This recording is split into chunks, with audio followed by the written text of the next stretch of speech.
Hello everybody, welcome back to my channel. My name is Becca if we have never met before, and this is my channel where I talk about all the houseplant things. We are doing my September favorites video now. This is a little series on my channel where I tell you some plants and plant things that were very impactful for me this month. And yeah, let's get into it. First, I'm going to start off with a plant because I'm very, very excited to share with you guys. I just got this cutting from my friend Adam, Not Dude, also my podcast co-host. It is a philodendron billetier. And I have not gotten new plants in a very long time. And I was thinking about it this morning actually, like I haven't purchased new plants in 4 or 5 months. I mean, it's been a very long time. So I'm kind of like enjoying having something new around the house. And I might consider switching some things out around the house, like giving away some plants so that I can have some new plants. I have some snake plants that I don't know if they're really doing it for me anymore. I don't know. I'm kind of thinking about some plants that I can get rid of. But anyway, this plant is so beautiful. We did a import together. So this was one of the plants that he ordered, and he told me that when it got bigger, he would give me a cutting, and here we are. So I'm really, really excited for this plant. It's so beautiful, and it has a little growth nubbin, and I'm just really excited to see it grow. It probably will not live in my cabinet because he was growing the plant in lower humidity, and I just want to continue that. I don't want to have a ton of plants that need that super high humidity, and I do have some plants in this room that would typically need super high humidity, but it's actually kind of dry in here. It's only about, what is it, 52% humidity right now, which is a lot higher than what we had in our old house, but not like super, super high up in like the 70s and 80s like you could get in a greenhouse cabinet. So with that being said, I'm super excited about this. I'm excited to have another plant that I could, oh, the sun came out. I'm excited to have another plant that I could have in this room and not have to worry about it in the cabinet because the cabinet is pretty full, honestly. Next, I'm gonna move on to talk about this. And I feel like I have talked about my moisture, and this is not a moisture meter, what is this? Just like basically a temperature and a humidity meter. I've talked about these a few times on my channel, but it's very, very helpful, especially for seasonal transitions. So we are sort of moving from summer into fall, and October is such a fun month for that. But it's also a month where I get sort of confused as far as like what my plants need as far as care goes.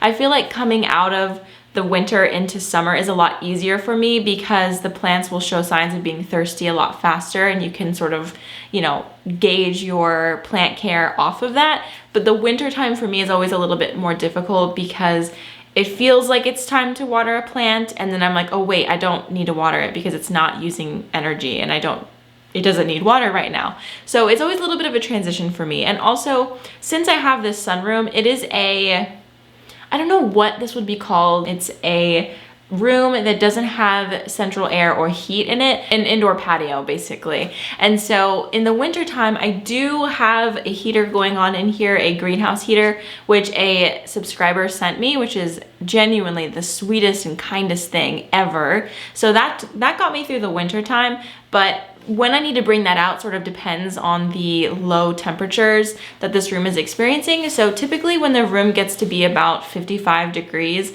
at night at its lowest point, that's when I will bring in the greenhouse heater, and basically I just set the temperature and it'll turn on. And I'm sure that I'll show the heater in a future favorites video, but to know when I actually need to bring in the heater. So that's where this comes into play. It'll tell me what the temperature is as the low and as the high, so I know when we are getting down into those lower temperatures. There are meters that you can get that are much more specific, and you can connect to an app on your phone. I'm actually considering getting one of those so that I can be a little bit more cognizant of what's going on in here, because I think that we are going to be doing some traveling around the holidays this year, and the holidays and Christmas and winter is when I'm typically away from my plants, and I want to make sure that they're going to be okay in this room. So I am probably going to upgrade to something that I can connect to an app so that I can monitor the room, and then let somebody know, maybe my plant sitter know if something goes wrong. Usually in the winter time I don't need a house sitter or a plant sitter as much as I would if I took a trip during the summer.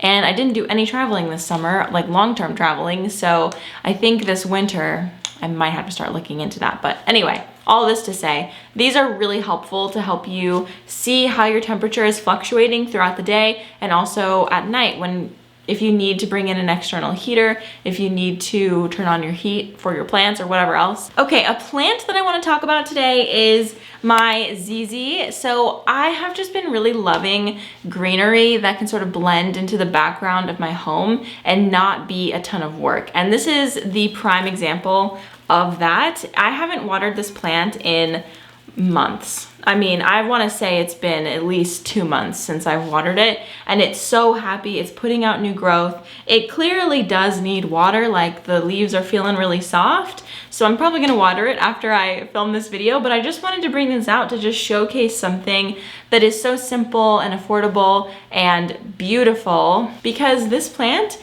is truly a gem. It is, it really is. It's a great plant for beginners. It's a great plant to just have in the corner if you need greenery somewhere and you don't want to worry about it. Because obviously we have our statement plants, you know, we have our albos, our expensive statement plants. And maybe if you don't even have those plants, you're just enjoying plants for whatever they are. But you want to have plants in your collection. You know, if you want to have that jungly vibe, you want to have plants in your collection that don't need much attention, because those are the ones that are truly like the backbone of your collection. And this is definitely one of those backbone plants. And for some reason, I didn't get one for a very long time because I felt like it was too basic, or like, why would I need that? It's not that exciting. But I think that these are the plants that really pull a collection together. And it's just one of those things that's really easy to share. You can, you know, do fun propagation with it by the stem cuttings or even like leaf cuttings. It's just a cool plant to have around, and I would highly, highly recommend it for beginners.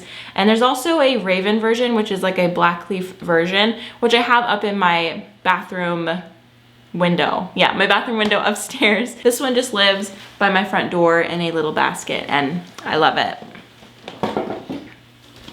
Okay, the last two-ish things that I want to show you, well, I didn't really have a lot of plants to show in this one, because honestly, I haven't really been, like I said, I haven't really been getting any new plants. I haven't really been having anything exciting happening with my plants lately.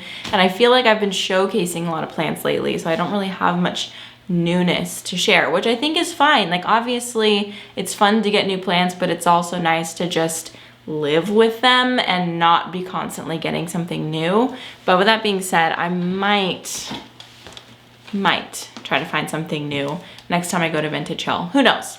Who knows? But I want to talk about this. This is a catchy, and it is basically a fungus, gnat, and fruit fly vacuum. So earlier this summer, I had a situation with the trash and a raccoon, and our trash was just strewn all over our garage, and lots of little bugs moved in. So we had fruit flies everywhere, we had the fungus gnats that were residual, and it was just a big problem. So Daniel and I kind of went nuts, and we like bought a lot of things, but the fruit flies were a little bit harder to catch.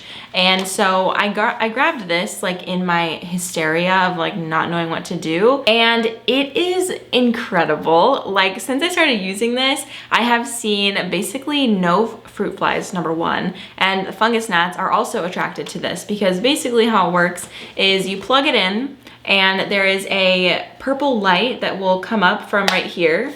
Ugh, just killed one. There's a purple light that'll come out from right here, and it has a little vacuum. So if a bug is attracted to the light, they will get sucked down into here and then spit out down here. So I have just a little sticky thing at the bottom here. They actually have specific, you know, sticky traps that are to size for this, but I haven't ordered them yet, and I was just using like plant sticky traps, and that worked just fine too. But anyway, the amount of bugs that I was able to catch with this thing is horrifying, number one, but also really cool because I don't have to worry about having like a visible fungus gnat trap, because I know that it's like a necessity, but they're so ugly and gross and I don't like seeing all of the bugs on there. It kind of makes me sad, honestly. So I feel like it's a discreet way to trap all of these things. It's not cheap. I think it was like $40.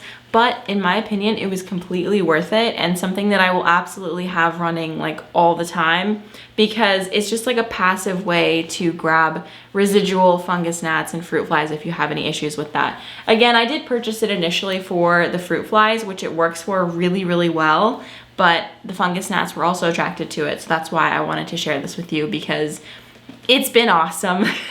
I have to admit, it's been pretty cool. Okay, now on a garden front, I have something kind of funny to share because I was just organizing this little shelf down here with some pots and I had some seeds that I needed to put away and I wanted to update on some garden stuff that I purchased at the beginning of the season, and in my mind I was like, this is a little excessive. I don't know if I actually need all of this, but at the end of the season I'm realizing that it was extremely helpful. So basically I purchased this organizer and it's originally for like photos or something, and it has all these different compartments, and I purchased that. I have a little label maker. Here's the label maker, and I use it to organize all of my seeds, and it has been incredible. Very, very helpful to have a like little seed bank so that I know exactly where to go for all of my little seeds. And something funny that I wanted to share with you is I planted these pumpkins and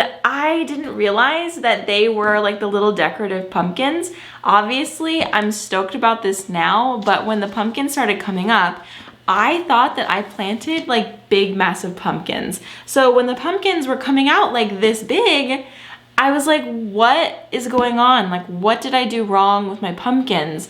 But I didn't do anything wrong, and I was leaving them on the vine to see if they would get any bigger. I was so confused. But anyway, these are actually like little gourds. This is a mini harvest blend, but this is a little gourd. And then I do actually have 3 of these like speckled orange pumpkins here.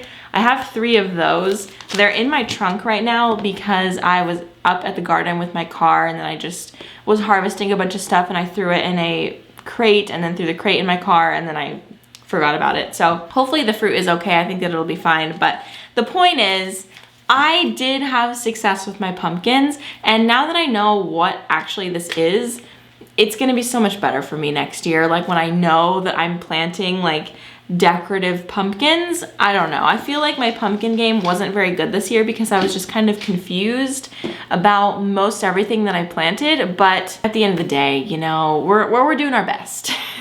So anyway, I have my garden logbook as well, which I'm going to update and say like, oh, how the seeds did, because I planted a bunch of things and I talked about them, but I'm gonna like do a little bit of journaling and be like, this worked and this didn't and everything else. So anyway, I have this stuff linked in my Amazon storefront if you are interested in that, but you can also find them off Amazon if you want to do that. But when you purchase something through my Amazon storefront, I do get a little bit of a kickback. So if you're wanting to support a creator, you can do that. But obviously, if you don't want to shop on Amazon, I understand. And you can find these things elsewhere. So anyway, that I think is all I have for my favorites this month.